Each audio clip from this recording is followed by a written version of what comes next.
París, te amo. Esta sencilla frase ha sido pronunciada en todos los idiomas de la Tierra porque es fácil amar París. Invadida por los ejércitos de muchas naciones, París tiene el don de conquistar a sus invasores. Ha sido una de las grandes ciudades del mundo que invitan a pasearse por ellas desde que las legiones de Julio César penetraron en las Galias para encontrar a una tribu celta que se había establecido en una isla del Sena. Una tribu que se llamaba a sí mismo Parisi. Desde entonces la ciudad fue sitiada por Atila el Huno, por ingleses y normandos, por los nazis y por los aliados. Pero la vida en París siempre continúa. El último ejército de ocupación está formado por felices visitantes de todos los confines del globo. Venimos por la comida, venimos por la moda, por la vida nocturna, por los espectáculos, por el arte, por la historia, por las tiendas. Carlos V escribió: París no es solo una ciudad, es todo un mundo. Los parisinos le dirán que si se sienta el tiempo suficiente en un café de los Campos Elíseos verá pasar a todo el mundo como en un desfile. Todo esto ha hecho que los parisinos sean encantadores, aunque cínicos. Si los visitantes no interfieren demasiado en sus vidas cotidianas, los parisinos están más que dispuestos a compartir su ciudad, porque no podrían vivir en ninguna otra parte.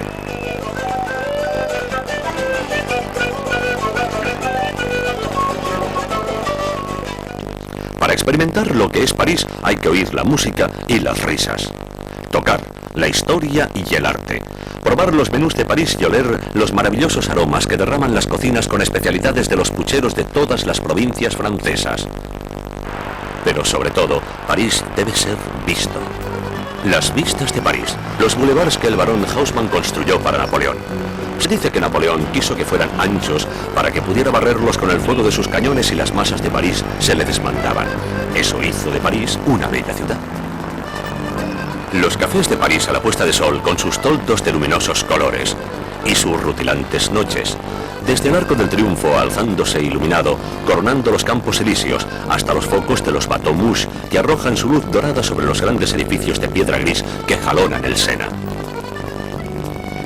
A última hora de la tarde, la precipitación de los coches y de los taxis a lo largo de la Rue Royale y los peatones parisinos esperando a que llegue su oportunidad. Los elegantes policías de París, con sus gorras de plato y sus uniformes azules, hacen circular a los coches con un humor sorprendentemente equilibrado. El desfile de impecables señoras por el Faubourg Saint-Honoré. Los lujosos restaurantes, cuyas ventanas proyectan al exterior su luz dorada. Los manteles blancos y la plata reluciente sobre las mesas. Los camareros almidonados dentro de sus níveas camisas y enfundados en sus negros smokings. Los dorados escaparates de las caras joyerías de la Place Vendôme. En el centro, la gran columna inspirada en la columna de Trajano de Roma. Los edificios de estilo uniforme son bellas muestras de la arquitectura urbana de Luis XIV y fueron diseñados por Mansart.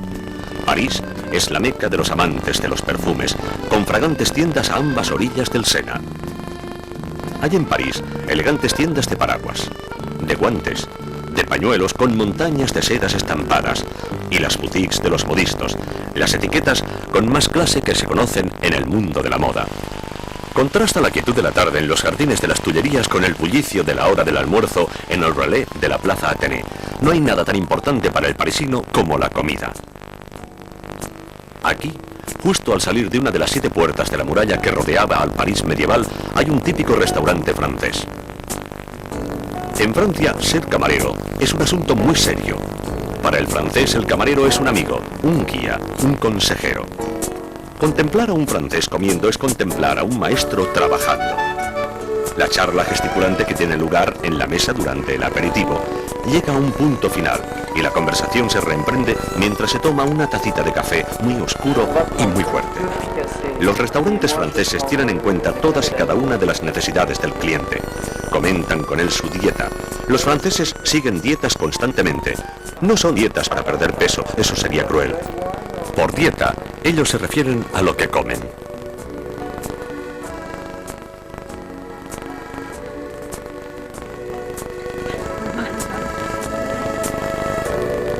Harían falta 3 vidas para probar todos los menús de París. La ciudad tiene restaurantes que representan a las cocinas de todos los países del globo. En París es posible comer dando la vuelta al mundo por orden alfabético. Pero París es para comer comida francesa. Hay templos gastronómicos, Maxims, con su elegante decoración. Los pequeños bistrots locales, las brasseries que sirven una comida más elaborada que los cafés, con el sabor característico de los diferentes barrios de París.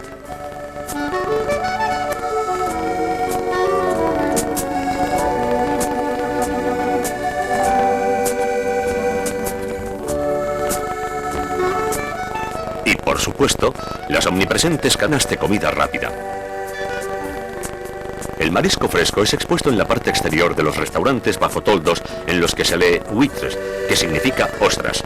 El pescado crudo es servido en bandejas con hielo, un plato muy popular para última hora de la noche. La cocina regional francesa puede encontrarse en todo París. Las bouillabaisse provenzales aderezadas con ajo y azafrán, los rústicos platos de carne de cerdo de los mercados de Auvergne y el foie gras de hígado de patos o de ocas cebadas, cassoulettes de judías y carne del suroeste, choucroute y salchichas, especialidades de Alsacia-Lorena.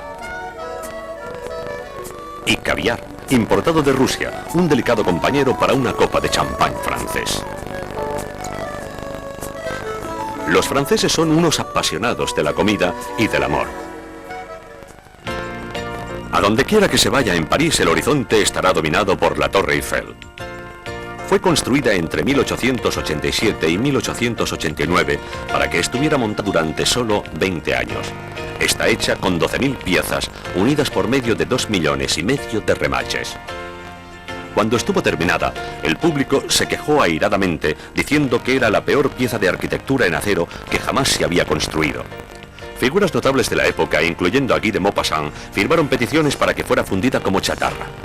Se alcanzan los miradores que hay en las plataformas por medio de un ascensor o para los jóvenes y fuertes subiendo los 1.652 peldaños que hay solo hasta la primera plataforma. Todo el mundo toma el ascensor hasta la parte más alta. Las vistas desde los diferentes niveles son espectaculares y mucho mejores una hora antes de la puesta del sol, en un día claro, y desde la plataforma más alta. Se puede ver hasta una distancia de más de 60 kilómetros.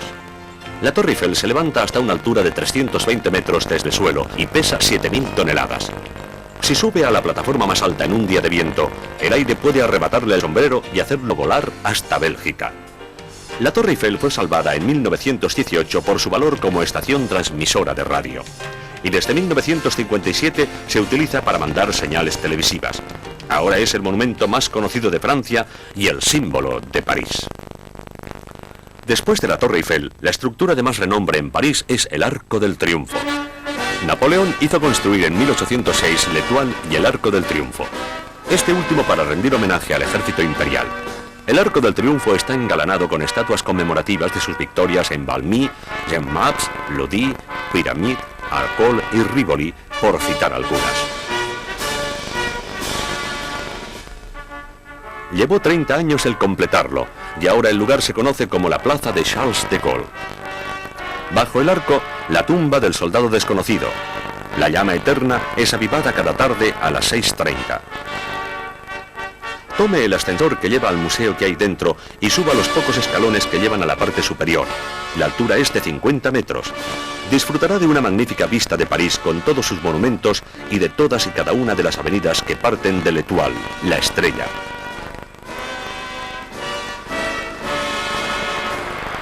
Está contemplando los 3 kilómetros más famosos de la Tierra, los Campos Elíseos, entre los dos arcos de triunfo.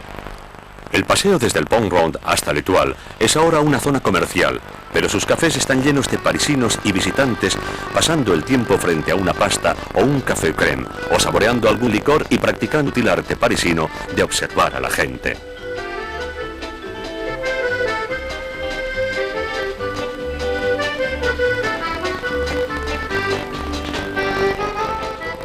Si seguimos bajando por los Campos Elíseos, llegamos a la Avenue Montaigne, una zona de tiendas muy elegantes, pero mucho cuidado. Los precios aquí pueden fundir una tarjeta de crédito.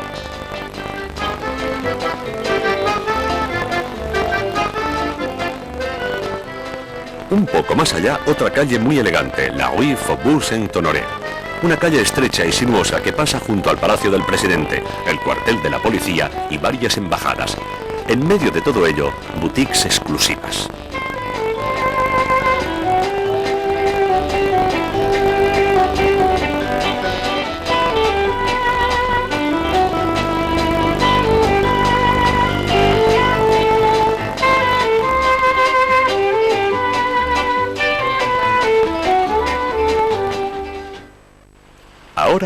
En la Plaza de la Concordia hay fuentes tranquilas.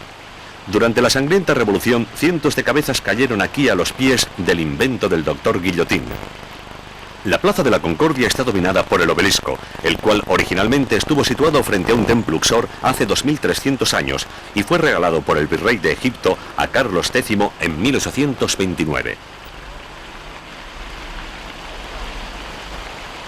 A un lado de la entrada a los jardines de las Tullerías está situado el Museo de la Orangerie, que contiene una colección de obras de grandes maestros, incluyendo a Picasso,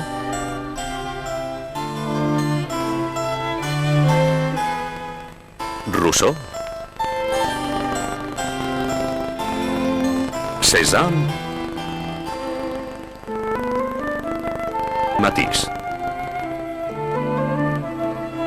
Al otro lado de la verja está el Museo G. de Pont, con las obras de los impresionistas del siglo XIX que estudiaban nuevos efectos de luz y color. Las estatuas de Fama y Mercurio sobre caballos alados guardan la entrada a los jardines de lo que fue el Palacio de las Tullerías, parte del gran diseño de Catalina de Médici. Los jardines fueron diseñados por Lenôtre, el famoso arquitecto de Versalles, y por todas partes hay estatuas de los siglos XVII y XVIII.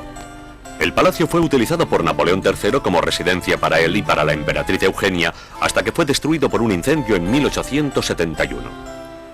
Al fondo de las Tullerías, en la avenida General Lemonnier, se encuentra la única reliquia del palacio: el Arco de Triunfo del Carrousel, construido en 1806 tomando como modelo el Arco de Septimius Severus en Roma. Rinde homenaje a las victorias de Napoleón en Italia en 1805. El grupo de la cuadriga de bronce y las figuras de la parte superior del arco fueron hechas por Bosio. Los parisinos no le permitirán marcharse de París sin visitar el Louvre.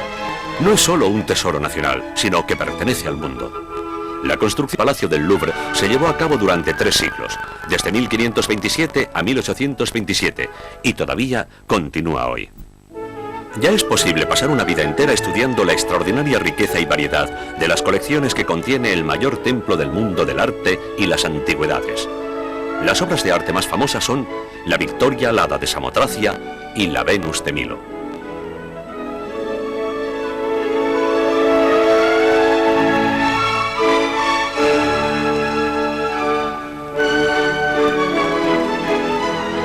Hay otras piezas de escultura clásica en el departamento grecorromano, y en las salas de las joyas están expuestas las piezas de joyería encontradas cerca de Pompeya. Hay departamentos de antigüedades, esculturas y artes gráficas egipcias y orientales. Sin embargo, el Louvre es conocido por poseer la mayor colección de pinturas del mundo.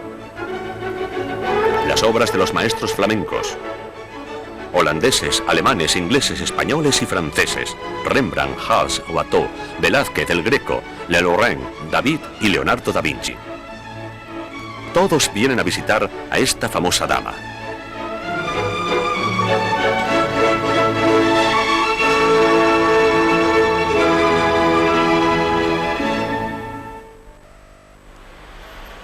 Una adición bastante reciente al Louvre es el Musée de la Mode, el Museo de la Moda.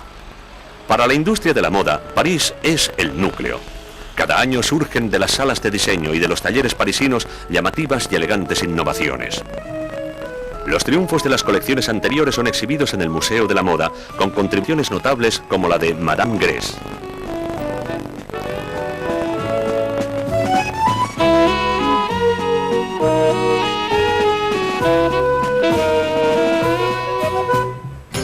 El metro de París es una de las maravillas de la ciudad.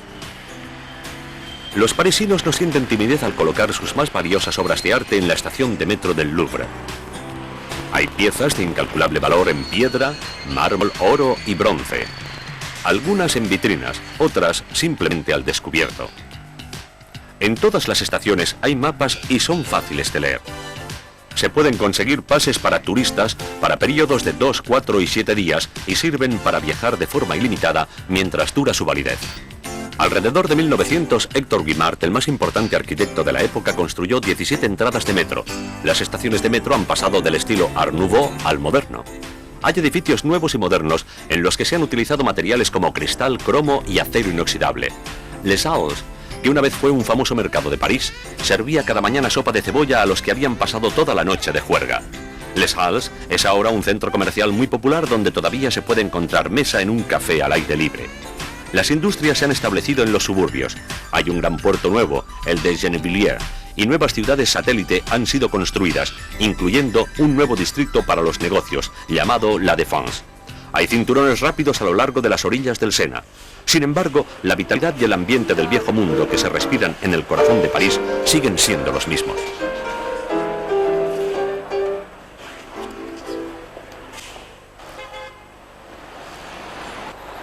Los taxistas de París son tan peculiares como los filósofos taxistas de Nueva York. Cuando te aproximas a un taxista en su parada, inmediatamente coloca una mano protectora en la puerta trasera y te pregunta en qué dirección quieres ir. Entonces te dice, yo voy hacia el lado opuesto, busque a otro. Muchos conductores llevan a su perro en el asiento delantero de su coche como protección. El taxista de París se siente orgulloso de la valerosa tradición del ejército de taxis que derrotó a los alemanes a las afueras de París en 1914. El general Gallieni renunció a un ejército y les llevó en taxis para derrotarles totalmente, protegiendo así París. Puede que haya sido el único que haya conseguido hacer que todos los taxistas de París estuviesen de acuerdo en ir en la misma dirección al mismo tiempo. A eso se le llama genio militar. Hablando de perros en taxis, los perros franceses viven mucho mejor que los demás. Los parisinos se llevan a sus perros a todas partes y como sus amos, los perros parisinos ponen un interés especial en la compra de comestibles. Y los perros son aceptados en los restaurantes franceses. Los franceses creen que nuestro veto a los perros en los restaurantes es una barbaridad. En los restaurantes los perros toman su comida con seriedad. Los propietarios de los perros son conocidos por dar buenas propinas. Los franceses no pueden hacer demasiado por sus animales de compañía. Es por ello que a veces los camareros dan mejor servicio a los perros que a sus propios amos. El domingo es el día mejor para ir a sentarse a la Place du Tertre en Montmartre. Es muy agradable también en las cálidas noches de verano. Tome un taxi si encuentra un taxista que esté dispuesto a ir en esa dirección o coja el metro hasta la estación de Montmartre. Solía haber cientos de molinos de viento en Montmartre, la parte más elevada de París. La Place du Tertre se encuentra a la salida de una calle empedrada y está rodeada de tiendas de vinos, artistas callejeros y turistas. Los edificios ceden sobre sus antiguos cimientos. Todo el panorama es como un decorado teatral. Los restaurantes y las tabernas preparan sus mesas fuera y los turistas y los parisinos disfrutan de igual modo de este ambiente carnavalesco. La Place du Tertre está rodeada de artísticos restaurantes, Chez Eugène, Au Clairon de Chaussard, La Mère Catherine y otros. Los artistas colocan sus caballetes en la calle, llevan jerseys de cuello alto y no están maleados artísticamente. Son un grupo variopinto. Algunos acribillan sus lienzos con espátulas o con los dedos, otros utilizan carboncillo o simples tijeras. Muchos consiguen ingresos extra dibujando retratos sobre el terreno. Dese una vuelta por la plaza antes de decidir quién va a hacer el suyo. La Place du Tertre está a la sombra del Sacré-Cœur, la iglesia del Sagrado Corazón. Es uno de los lugares más conocidos de París. Si se siente con fuerzas suficientes, suba las escaleras que atraviesan el parque pasando junto a las palomas y a los jóvenes que se reúnen aquí a charlar. Los católicos franceses dedicaron la iglesia al Sagrado Corazón como expresión de arrepentimiento tras los desastres franceses de la guerra franco-prusiana. La iglesia fue financiada por suscripción popular y 3 millones de franceses contribuyeron al fondo.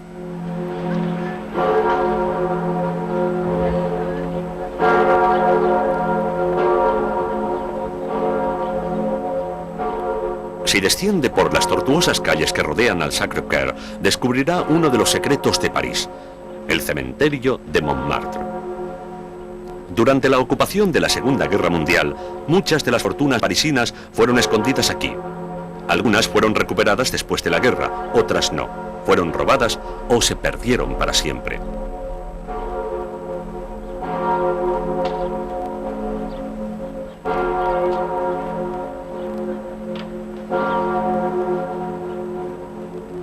Muchos célebres artistas, músicos y escritores están enterrados aquí. Entre ellos, Offenbach, Degas, Stendhal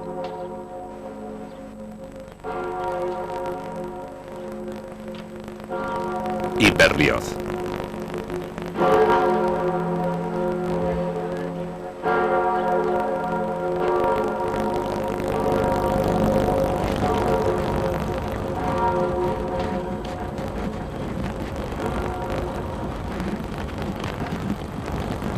Dejamos Montmartre descendiendo por la prestigiosa calle que muchas celebridades parisinas denominan su hogar. Y nos encontramos con la procesión de un coro que desfila a través de la multitud camino de la Catedral de Notre Dame. Este lugar, en la calle de la Cité, ha sido un centro religioso durante 2000 años. En este emplazamiento hubo una vez un templo romano dedicado a Júpiter. En 1163, Maurice de Sully, obispo de París, prometió dar a la ciudad la gran catedral que merecía, y fue así como Notre Dame fue construida. Enrique IV de Inglaterra fue coronado aquí rey de Francia en 1438. La coronación de Napoleón y Josefina tuvo lugar aquí en 1801. Y en 1944, en presencia de Charles de Gaulle, fue celebrado un Te Deum por la liberación de París. Puede subir por la escalera de caracol hasta los balcones que hay junto a los grandes campanarios. Desde allí podrá obtener más vistas panorámicas de París. Las gárgolas y los arbotantes han sido captados por el arte y la fotografía durante siglos. En la novela El jorobado de Notre Dame, una historia clásica sobre la Bella y la Bestia, es aquí donde Quasimodo busca refugio. La plaza que hay frente a Notre Dame, la Place de Parvis, es el centro oficial de Francia. Este es el kilómetro cero, el punto desde el que se miden en Francia todas las distancias.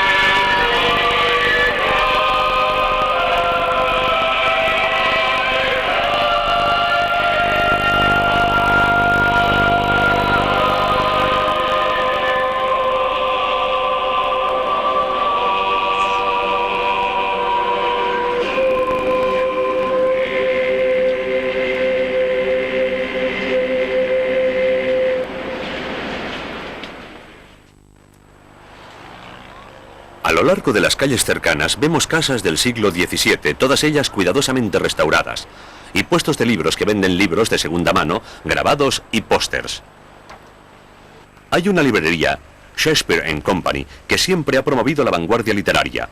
Fue la única casa que tuvo el valor de publicar Ulises de James Joyce.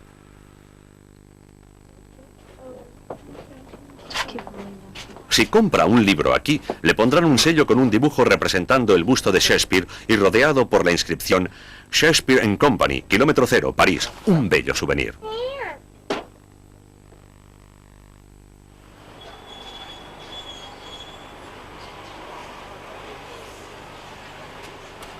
También verá sobre la acera jaulas de animales domésticos que están a la venta, pájaros y monos, conejos y hámsters. El gallo, el símbolo de Francia.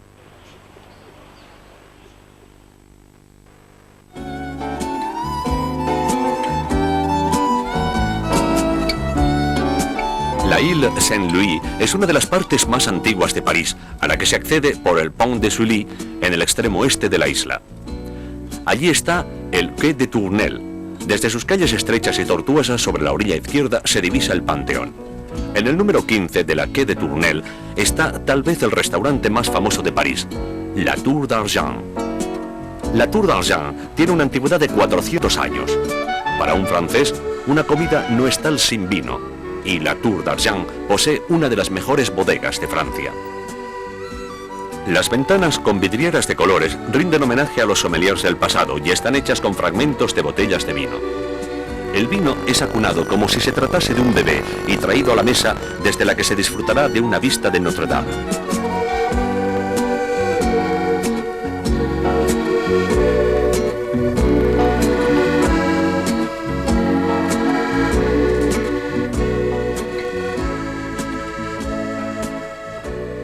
En la Tour d'Argent se sirven 15 platos diferentes de pato, incluyendo su especialidad, pato prensado. Su petición será numerada y 2 mesas podrán tener el mismo número si se pide solo medio pato. Se dice que es más barato comer dinero que comer aquí, pero la experiencia vale la pena.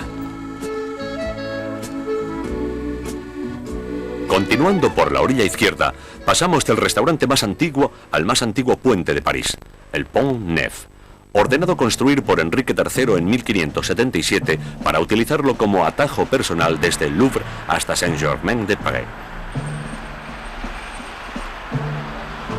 El distrito de Saint-Germain fue escenario de violentas ejecuciones durante la Revolución Francesa, que comenzó en 1789.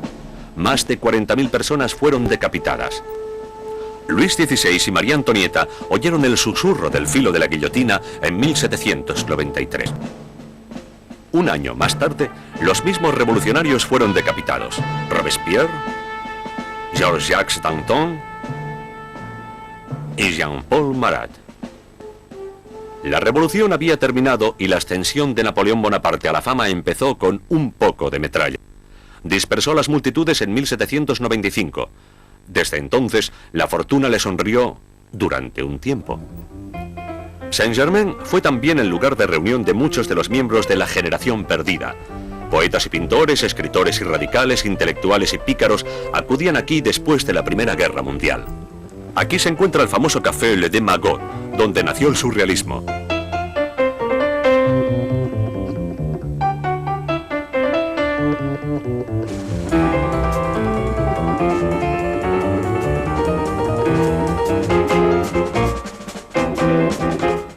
Y su rival, el Café de Flore, donde los existencialistas sostenían largas discusiones en alta voz. La vida en los cafés sigue viva. Los franceses vienen a que les miren y los turistas vienen a mirarles. Es un lugar agradable para curiosear o simplemente sentarse. Para un parisino, el pan recién hecho es tan importante como el respirar. Lo hay de muchas formas y medidas. El panadero a menudo lo decora con intrincadas rosas hechas de masa. Los franceses insisten en que su pan debe ser caliente, recién sacado del horno. La corteza debe ser perfecta, la miga aromática y rica.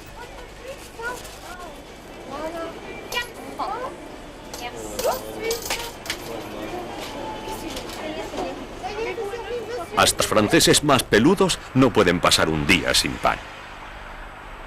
Una hogaza de su famoso pan integral redondo llamado poêlin solía ser un regalo extraordinario antes de que empezaran a exportar este tesoro nacional.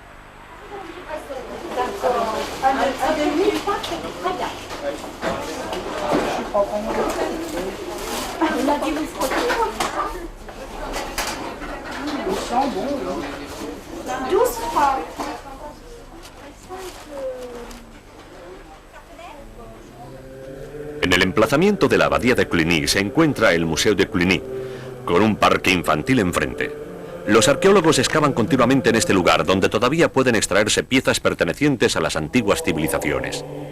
Dentro del patio hay ventanas y canalones ricamente esculpidos. El Papa Urbano II, un monje de Cluny, dedicó el altar mayor de Cluny en 1095. Fue él quien promovió la primera cruzada. Hay una escalera que lleva de la planta baja a los baños romanos. En el año 1977, unas excavadoras que trabajaban en el corazón de París descubrieron 21 de las 28 cabezas de estatuas de la Galería de los Reyes de Judá, sacadas de la fachada de Notre Dame durante la Revolución Francesa.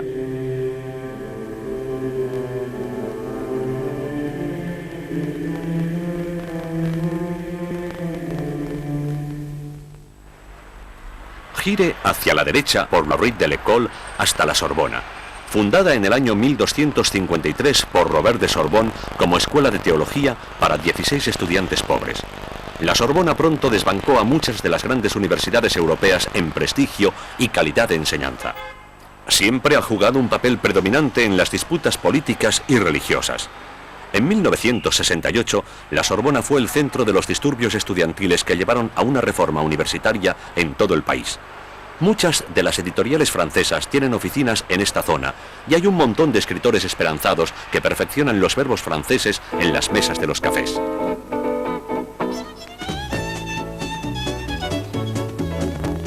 Pasee por la zona salpicada de librerías, cines y lugares de reunión de los estudiantes, como la fuente de Saint-Michel, un popular punto de encuentro.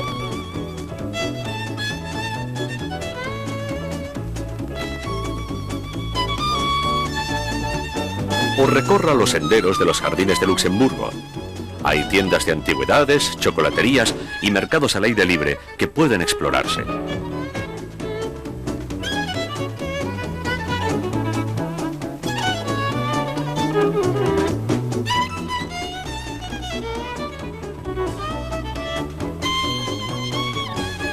Las boutiques de diseñadores de esta zona son un poco más a la última que los de la orilla derecha, pero no por ello más asequibles al bolsillo.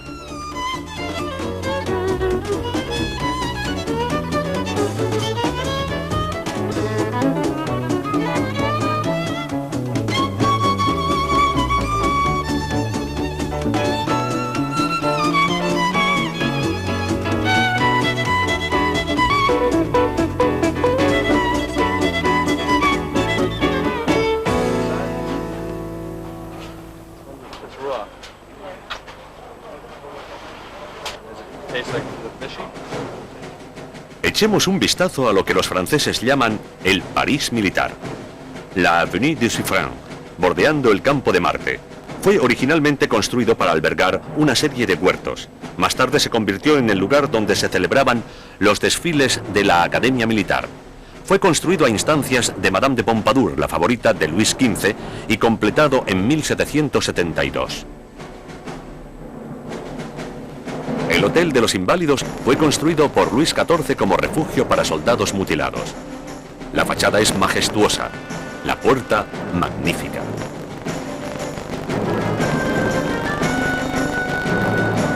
La estatua ecuestre de Luis XIV situada sobre la entrada está por las figuras de la justicia y la prudencia. En el lado opuesto, Napoleón está plasmado en bronce para la posteridad. Los tejados de pizarra de los edificios que hay frente al patio empedrado, llamado Cour d'Honneur, se hallan coronados por caballos pisando los atributos de la guerra.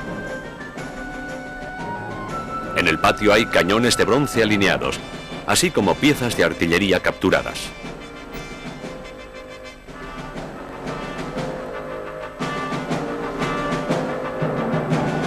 La iglesia de Saint-Louis de los Inválidos está decorada con banderas capturadas a ejércitos enemigos. El último trofeo de guerra es la Cruz Gamada del ejército del Tercer Reich.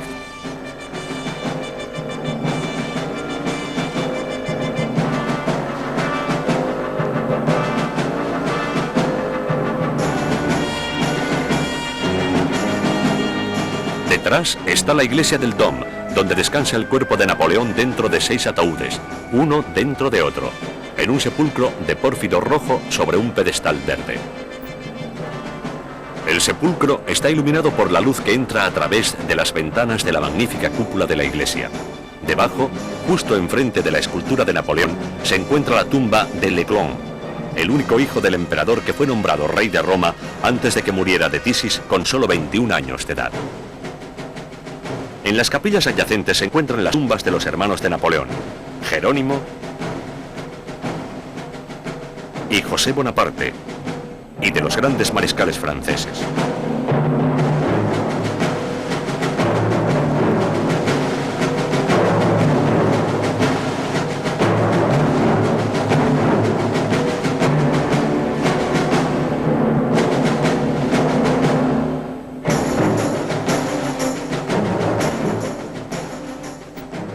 El Museo del Ejército en los pabellones del Este y el Oeste contiene las colecciones militares mayores y más completas del mundo. El coronel Paul Willing, del Museo del Ejército, sabe más acerca de Napoleón que la propia Josefina. En el Museo del Ejército tenemos muchos objetos artísticos que pertenecieron al emperador Napoleón I, pero creo que la parte principal de la colección se encuentra en esta vitrina de aquí. Aquí tienen su abrigo gris, su famoso abrigo gris que llevó puesto durante todas sus campañas europeas. El sombrero que ven ahí fue llevado por Napoleón en Moscú durante su campaña rusa en 1812. El otro sombrero fue el que llevó en 1814 durante la campaña de Francia, una de sus últimas campañas. El famoso cuadro que ven en el centro nos muestra a Napoleón luciendo el uniforme de coronel del ejército de la Guardia de Granaderos. En la parte superior tenemos un fragmento del canapé de terciopelo rojo, bordado en oro, que decoraba la Catedral de Notre Dame el día de la coronación de Napoleón, el 2 de diciembre de 1804.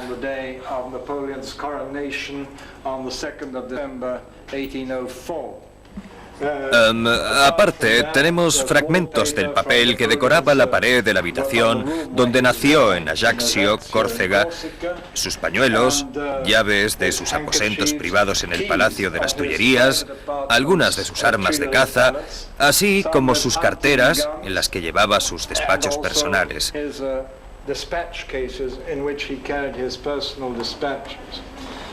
Y aquí tenemos un maletín que contiene 2 pares de pistolas incrustadas en oro, hechas por el armero personal de Napoleón en Versalles. Aunque Napoleón no era un jinete muy elegante en el sentido académico de la palabra, era duro y resistente, y era capaz de pasar de 10 a 15 horas diarias a caballo. De hecho, pasó gran parte de su vida a caballo, cubriendo distancias de miles de kilómetros a lomos de caballos, desde Madrid hasta Moscú. Por supuesto, tenía muchos caballos.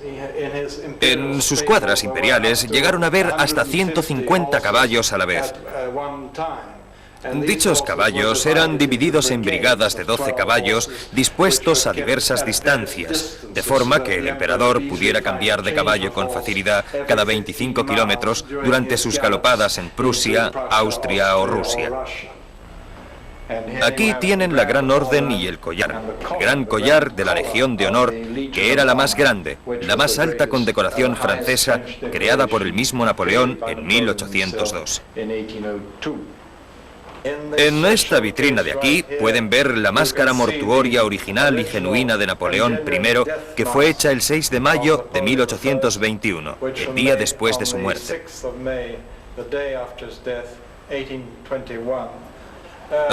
Hemos reunido alrededor de 70.000 objetos de todos los periodos de la historia militar, principalmente de historia militar francesa, yo diría que desde la época romana e incluso la prehistoria, hasta la Segunda Guerra Mundial inclusive.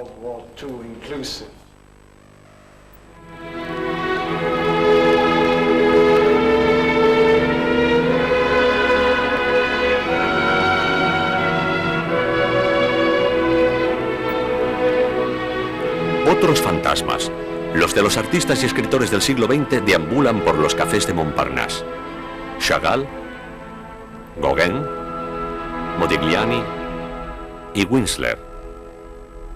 Todos vivieron y pusieron aquí sus pinceles sobre sus lienzos.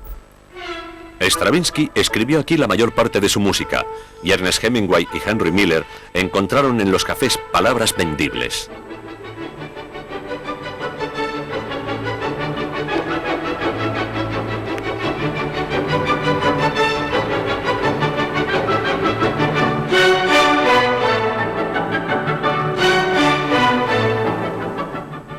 A 22 kilómetros de París, la ciudad de la luz, se encuentra el más sorprendente, el más bello monumento legado por la realeza francesa, el magnífico Château de Versailles.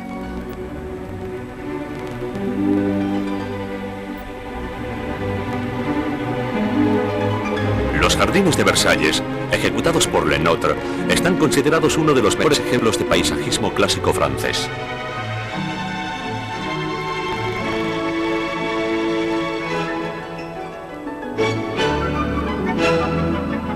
Paseos alineados, y lagos, y blancas fuentes de agua espumosa.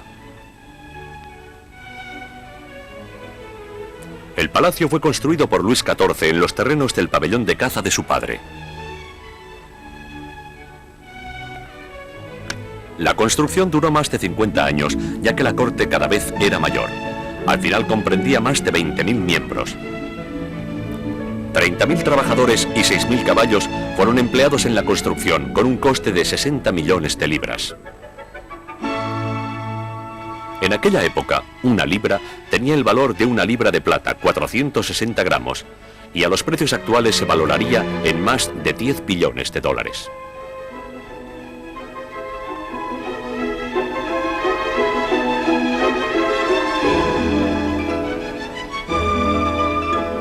Desde el Palacio de Mármol se puede ver el pabellón desde donde el Rey Sol saludaba a sus nobles invitados.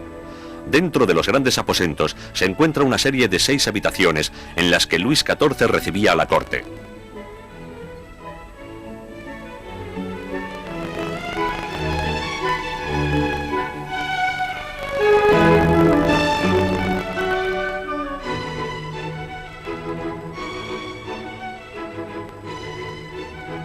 En su dormitorio, su lecho de muerte está igual que cuando expiró en 1715 frente a una multitud de cortesanos.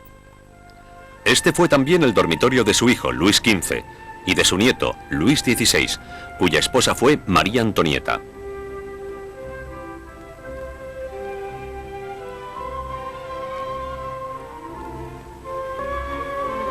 En su dormitorio podemos ver la puerta secreta que utilizó para escapar antes de que las hordas revolucionarias pudieran llegar a Versalles.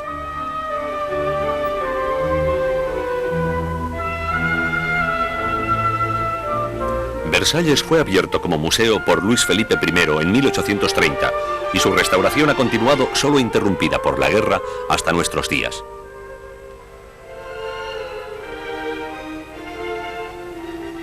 Es imposible hacer una visita completa del palacio y los jardines en un solo día.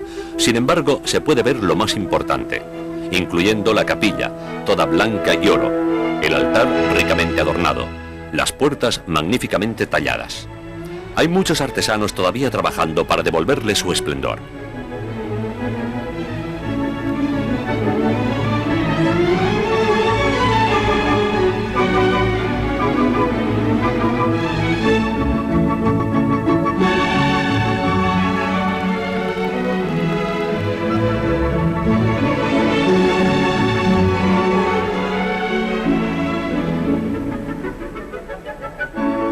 La sala del trono, con sus originales candelabros y arañas de cristal. El salón de la guerra donde Luis XIV planificaba sus grandes campañas.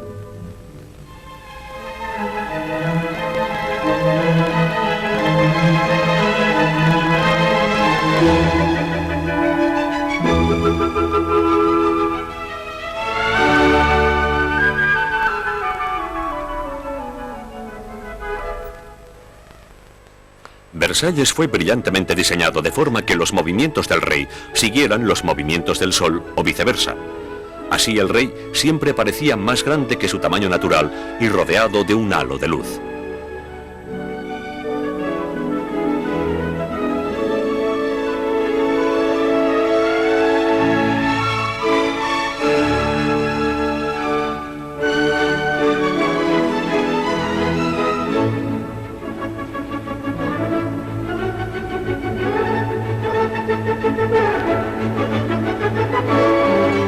Imagínense la gloriosa sala de los espejos, iluminada por miles de velas y rebosante de nobles en sus suntuosos atuendos de noche. El rey sentado al final de la sala, demasiado radiante para ser contemplado. Si los dioses del tráfico parisino lo permiten, podrá regresar de Versalles a París en una hora.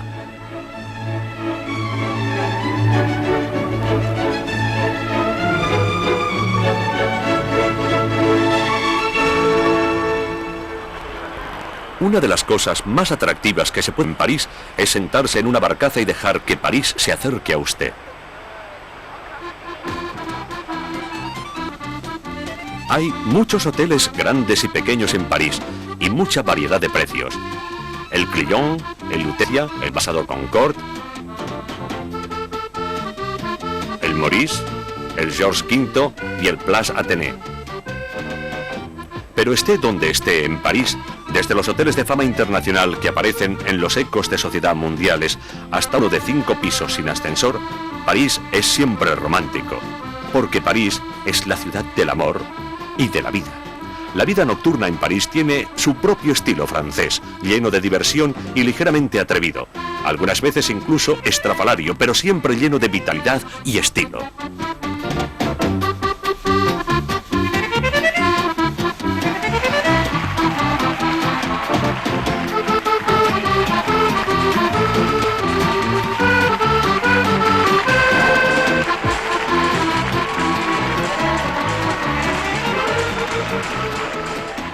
En la Place Pigalle hay tranquilos bistrots donde los amigos se convierten en amantes. Siempre recordará París, porque grabará para siempre recuerdos en su memoria, y su París será diferente, especialmente para usted, por sus propias y especiales razones.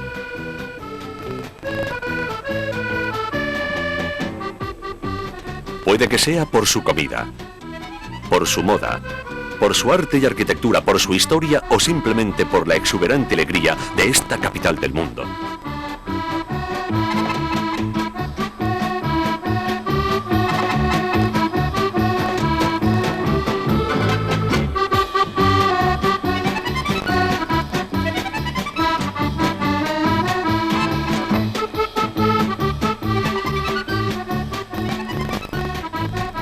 Le buscaremos por las calles de París. Se enamorará de París y París de usted.